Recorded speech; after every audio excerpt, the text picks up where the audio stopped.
Good afternoon. My name is Odie Hawkins, and today I'm going to be doing something a little bit unusual. First, let me take my mask off so that you can see me and I can see you. I'm going to be reading from a recently published book called Conversations with Likka Sto Rufus. Now, I'll have to explain, I think, the cultural nuances behind Liquor Store Rufus. This wonderful cover was designed by an artist friend of ours named Carlos Spivey. He gave me what I asked for. I should start off by saying Liquor Store Rufus, people say liquor store. That's not quite achieving the cultural nuance that I think the book is about.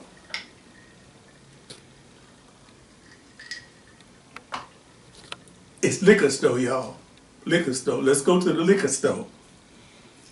I started thinking about this some time ago in relation to my forced time as a soldier, as a draftee, and what that experience was like and how it affected me and how it affected many other people in the ways that we were affected. Some came out the way they went in. Some of us went in and never came out. And some of us, of course, were changed forever by the experience. All you have to do is go to the local VA and you'll see what I mean. Liquor Store Rufus is I think, an unusual character in African American literary terms, because I've searched for as long as I've been reading for some character who would be maybe a pinch of simple out of Langston Hughes, by way of a little bit of the fire and brimstone of James Baldwin, with a touch of Maya Angelou and some Toni Morrison, but at the same time not be reflective of any of those writers, because this particular individual comes out of circumstances that would be practically unbelievable to any of them, because there was never a Vietnam War during the course of the time they were alive. I think Maya Angelou might fit in the category, but Langston Hughes and Baldwin, they were like pre-Vietnam. I don't know if I have gotten that exactly right chronologically, but I think so. In any case, it doesn't matter, because Liquor Store Rufus is coming from where he's coming from. I'm going to read the first 2 chapters today. We missed having a reading last Tuesday due to circumstances beyond our control. I'm speaking of myself and my director, producer, video person, Zola Salena-Hawkins, who is crawling around out there behind the camera.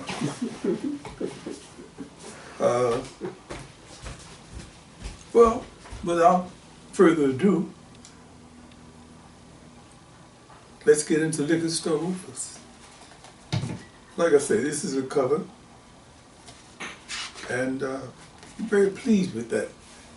You know, I framed it a couple of times. I may do it again. This is dedicated to Zola Salena-Hawkins, also known in this particular manuscript as ZZ, the Cosmic Muffin, with love and respect.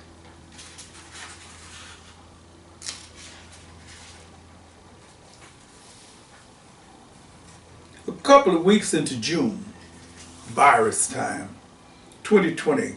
I had discovered the cool pleasure of mixing 1 shot of Seagram's brand gin with 2 shots of Jamaican ginger beer poured over ice with a few mint leaves from the backyard spice rack. It was going to be another hot day, and I wanted to get ready for it. Cheers, Alfred.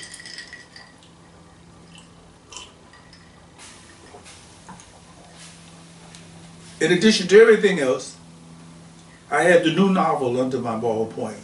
Yeah, right. Scribble it out, Brother Willie, then type. That is my method, the way I work. A few of my friends thought it was weird that I wasn't more dependent on the latest technology and all of that. I didn't have a good counter argument for them, so I let it alone. What I could have said was, I have 5 published novels to my credit. How many do you have? But I let it alone. If you live long enough and deal with enough people, you should know when to hold and when to fold. In any case, concerning my friends, they thought well enough of my work to nickname me the Underground Master. So they weren't being mean-spirited when they asked me, "Say, Willie, when are you going to get behind that computer, pal? You would be able to write twice as many books as you have now." I couldn't tell Randolph, one of my best friends, that I wasn't anxious to write twice as many books. I wanted to write twice as well. Have to leave it there for the time being. Off I go to my local liquor store in the shopping plaza place 10 blocks south of me to cop this pint of Seagram's gin. 10 blocks away, almost a walkable distance in Long Beach, California. Well, who wants to walk anywhere in Southern California, unless you're in a hiking mood? I adjusted my mask, hopped in my VW, and clutched away to the liquor store. Most of the people in my neighborhood had masked up early in the game. Seems that they didn't have to be reminded that wearing a mask and maintaining a social distance from your fellow being was the way to survive. Smart people.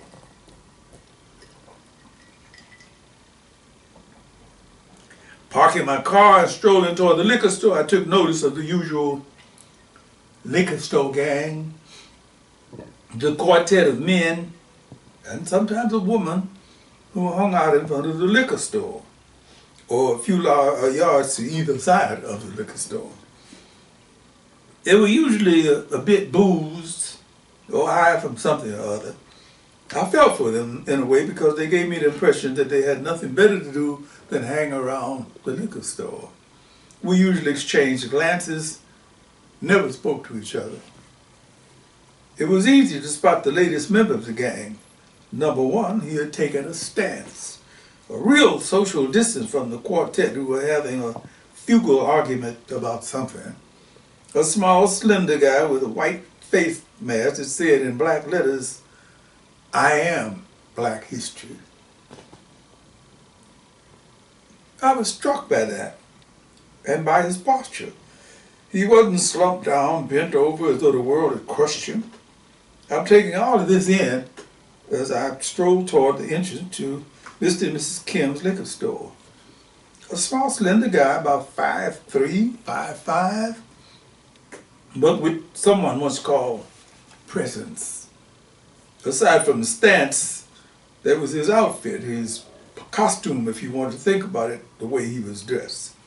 A white Malibu cap, cocked at a raised ankle, a V-necked white t-shirt, neatly creased, blue jeans, I could see they were dirty, and a pair of black sandals that were a couple of sizes too large for his feet. And to round things off, he had a mail ditty bag slung over his right shoulder. We looked into each other's eyes as I strolled past him to go inside the liquor store. A character, if ever there was one. That's one of the first thoughts that struck me. Hello. Long time no see. Yes, hold That on, was please. Mr. Kim's standard greeting to me. I think I had been just another customer until the day I asked him if he had Tsing Tao, a really fine Chinese beer. I know it, but I don't have. Maybe next time. A week later, I happened to be passing the liquor store and popped in. Mrs. Kim greeted me. Sir, we have.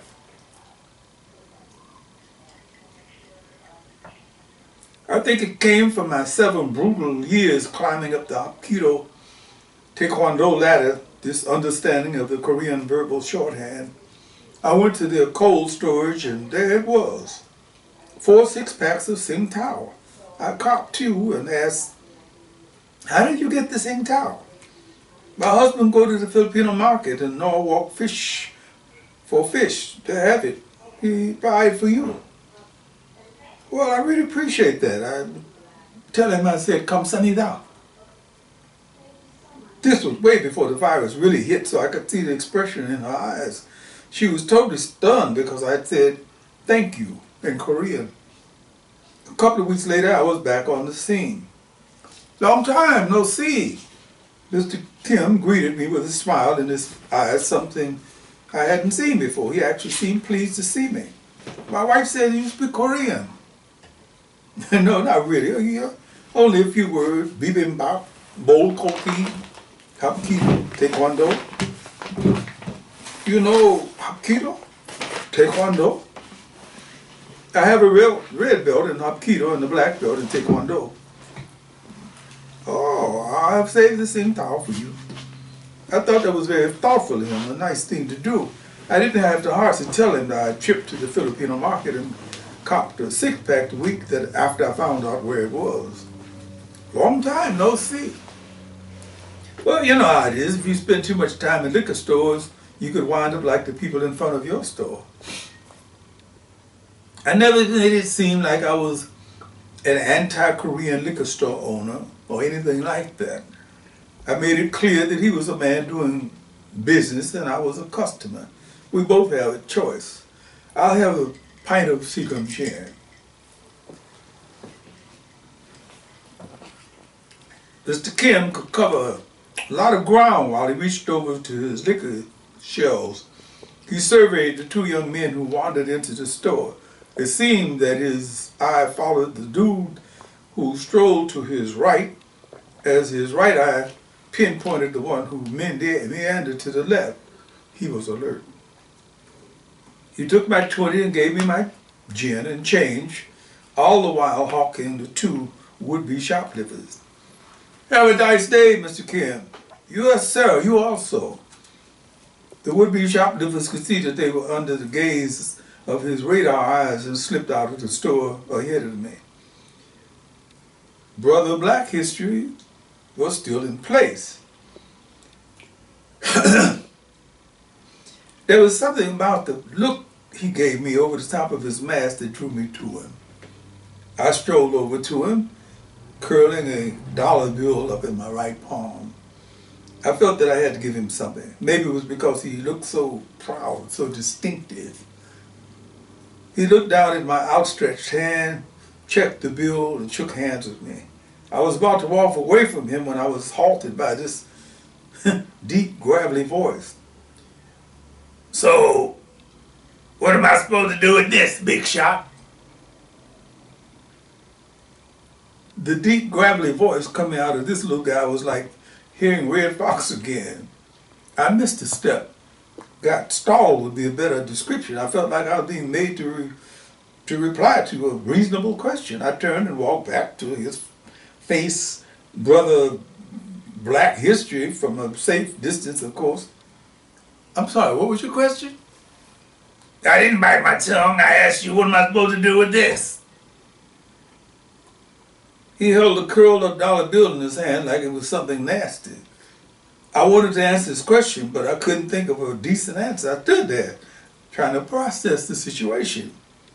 This guy was a panhandler, a beggar, if you want to get crude about it, and he was questioning my rationale for giving him $1. Only $1.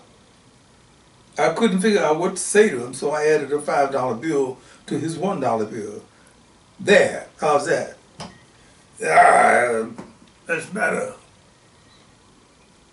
He growled at me. I felt the urge to go sarcastic on him. So what are you going to do with your newfound wealth? I wasn't prepared to hear the serious tone in his gravelly voice. Well, it'll give me enough to get part of Tarzan. Tarzan? Who's Tarzan? Tarzan is my cat. It'll give me enough to get Tarzan a couple of cans of good cat food. Buy myself a lottery ticket and a bag of organic figs, apples, maybe from Trader Joe's.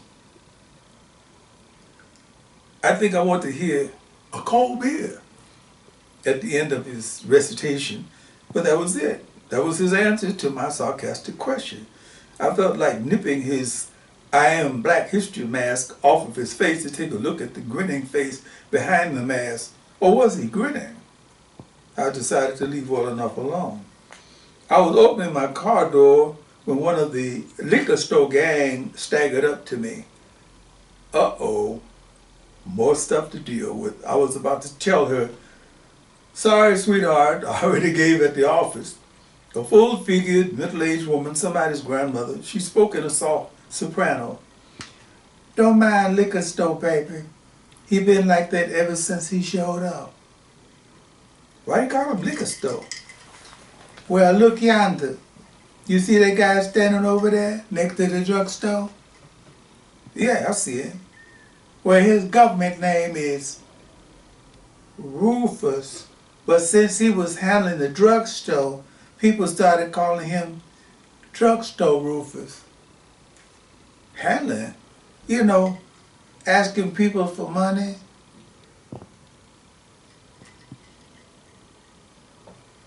Oh. So when this brother show up handling in front of the liquor store, people started calling him Liquor Store Rufus. What's his real name? She shrugged her shoulders and staggered back to the circle. It was the first time I had actually spoken with any bona fide member of the liquor store gang. I could have said that she was the second member after liquor store, but I had to put him in a different category.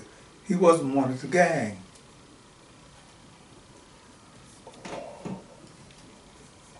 A message from ZZ.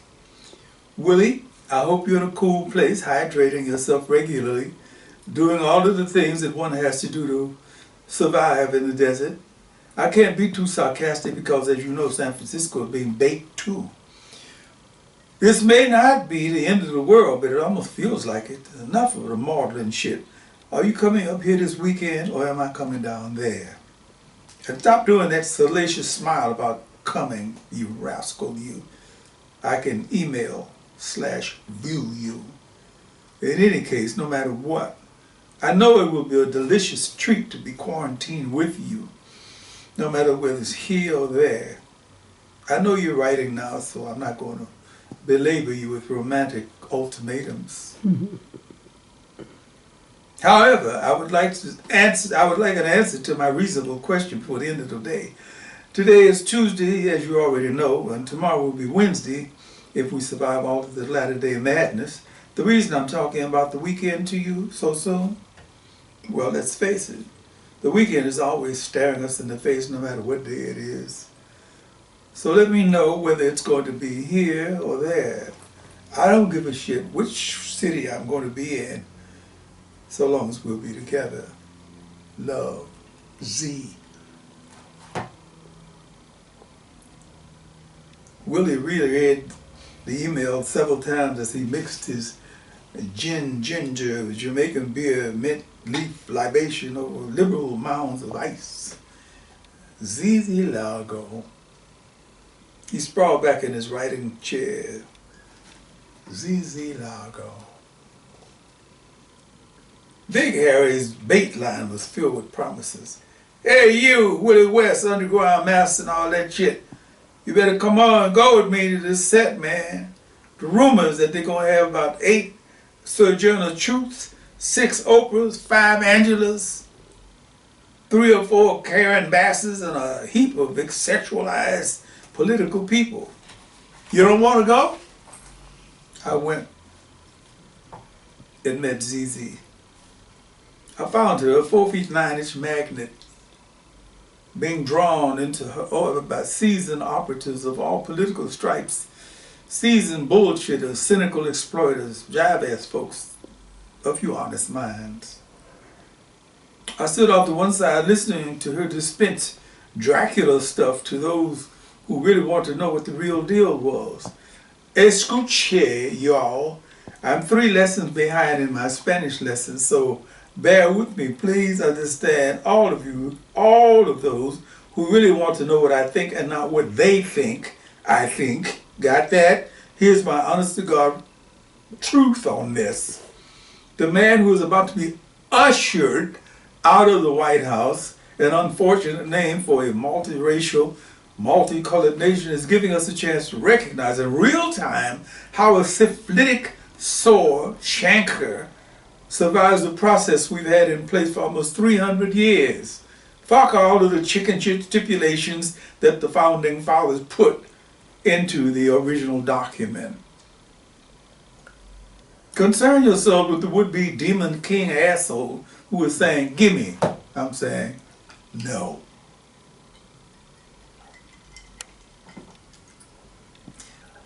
That's a sample of what I heard when I went to this event. And shortly thereafter, I found us, me and ZZ, walking on the ocean, holding hands, talking to each other seriously. My return email was, I'm coming. A gorgeous weekend in one of the most romantic cities in America, San Francisco. A beautiful time with my wife-to-be. We felt that it was only going to be a matter of months before the big decision was to be made. Reality was forcing us to lean toward San Francisco. Willie, look, I don't care where we live, to be frank with you. I just want us to be together. The snag is this. I'm one of the senior partners at Greenberg, Shafton, and Jacobs. What it means is that I've managed to bust through the glass ceiling that was made of white racism, sexism, nepotism, and God only knows what else. Our firm is based here, and it means a lot, as you know, to be at the base. You're a freelance writer, a wonderful writer, I might add, and you can do your work anywhere in the world. Like I said, reality was forcing me to lean toward San Francisco. I really and truly love San Francisco with the lovely ambiance. Even in the middle of the plague with people all masked up and being forced to stay 6 feet away from each other, it was still a beautiful scene. The thing I hated to confess to Zize is the fact that I was scared shitless of the hills. The first time I drove on Divisadero going from point A to point D, I almost broke down and cried. I just couldn't believe I was going to make it to Lombard. As a matter of fact, I did make it. My brakes blanked out on me as I shot straight through the Lombard Divisadero intersection. If there was ever time for me to pray, I prayed and survived. And the experience left me a negative vibe about the Frisco Hills. Back on the street level of Long Beach, back to the outline for the latest cult. The idea is to bake into the novel came slowly, but I felt I had to be patient and just allow the flow to happen. Finally, after 4 days of being patient, allowing the flow to happen and all that, I got into a semi-mellow groove that took me into 10 pages about the state of politics in America.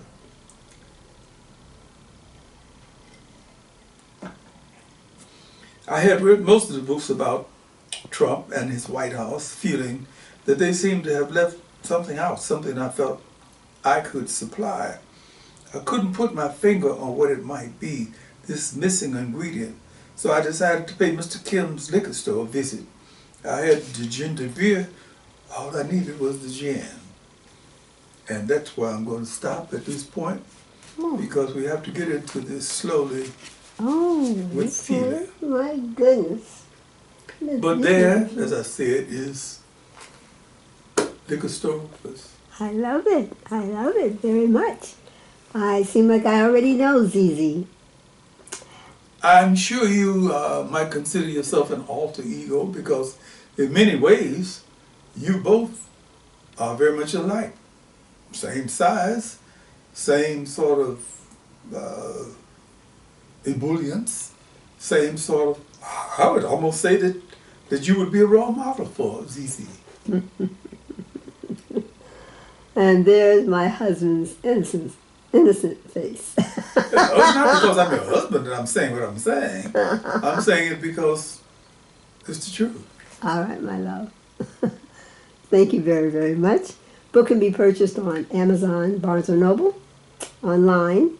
Just ask for a copy of Conversations with Liquor Store Rufus by Odie Hawkins. His website, www.odiehawkins.com, and we totally understand that that's what it's all about. And for always, let's say, It Ness.